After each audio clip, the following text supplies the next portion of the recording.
بسم اللہ الرحمن الرحیم۔ السلام علیکم ناظرین،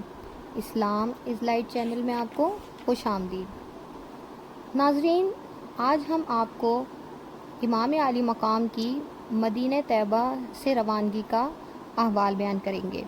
اور امام کی جانب میں کوفیوں کی درخواستیں۔ اس سے پہلے کی قسط میں ہم نے آپ کو حضرت امیر معاویہ کی وفات اور یزید کی سلطنت کے بارے میں بتایا تھا۔ امام عالی مقام کے سامنے اور کوئی راستہ نہیں بچا تھا سوائے اس کے کہ وہ مدینہ طیبہ کو چھوڑ دیں، کیونکہ ان کا مدینہ طیبہ میں رکنا یزید کی طرف اعلان جنگ کا اشارہ تھا۔ یزیدی اس بات کی تیاری میں بیٹھے تھے، اس چیز کا انتظار کر رہے تھے کہ بس وہ مدینہ طیبہ میں جنگ شروع کر دیں، اور حضرت امام عالی مقام مدینہ کی حرمت کے تحت وہاں پہ خون بہانا ہرگز نہیں چاہتے تھے، تو مصلحتاً حضرت امام عالی مقام نے مدینہ طیبہ کو چھوڑ دینا، وہاں سے روانہ ہونا ہی مناسب سمجھا۔ یہ واقعہ 34 شعبان 60 ہجری کا ہے۔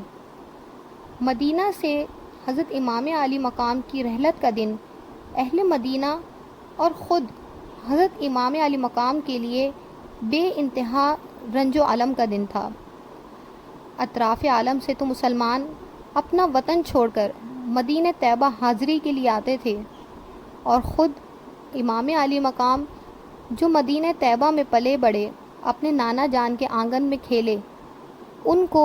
مجبوراً اور مصلحتاً مدینہ طیبہ چھوڑنا پڑا۔ ادھر یزیدیوں کی کوششوں سے شام میں جہاں پہ تخت یزید تھا، یزید کو کثرت رائے مل گئی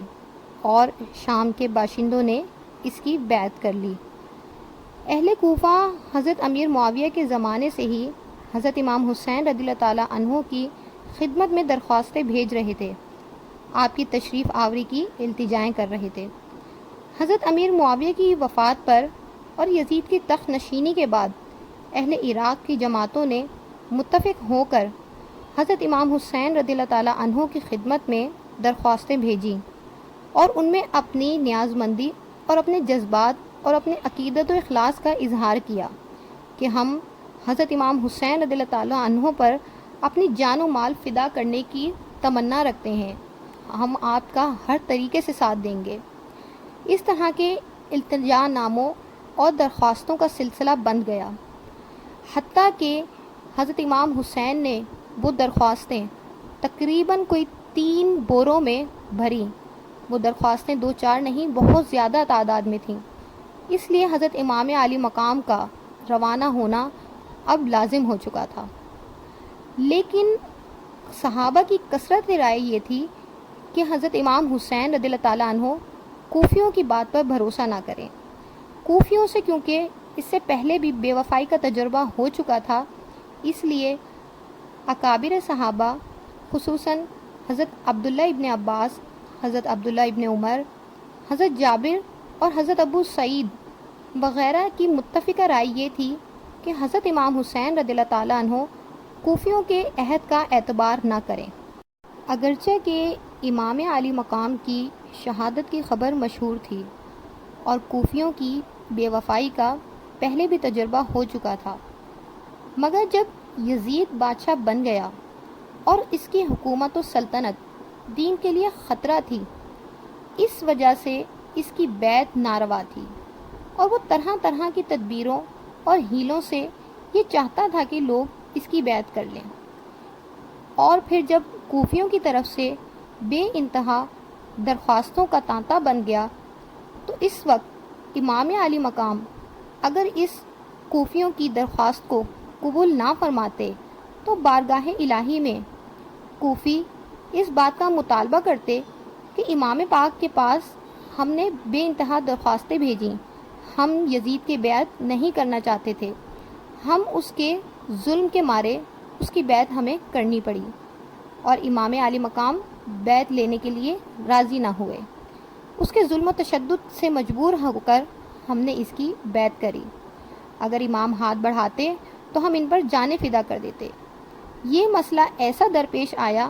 جس کا حل بجز اس کے اور کچھ نہ تھا کہ حضرت امام علی مقام ان کی دعوت پر لبیک فرماتے۔ ادھر ایسے جلیل القدر صحابہ کے شدید اصرار کا لحاظ کرنا بھی ضروری تھا، اور دوسری طرف اہل کوفہ کی استدعا نہ فرمانے کے لیے نہایت پیچیدہ مسئلہ درپیش تھا، جس کا حل سوائے اس کے اور کچھ نظر نہ آیا کہ پہلے حضرت امام مسلم بن عقیل کو بھیجا جائے۔ حضرت مسلم بن عقیل حضرت امام حسین رضی اللہ تعالیٰ عنہ کے چچا زاد بھائی ہیں۔ اگر کوفیوں نے بے عہدی کی اور بے وفائی کی تو شرعی عذر مل جائے گا، اور اگر وہ اپنے عہد پہ قائم رہے تو صحابہ کو تسلی دی جا سکے گی۔ تو ناظرین، یہ سارا احوال تھا حضرت امام علی مقام کی مدینہ طیبہ سے روانگی اور حضرت امام علی مقام کو کوفیوں کی طرف سے موصول ہونے والی لا تعداد درخواستوں کا۔ انشاءاللہ اگلی قسط میں ہم آپ سے حضرت مسلم بن عقیل کی کوفہ کی طرف روانگی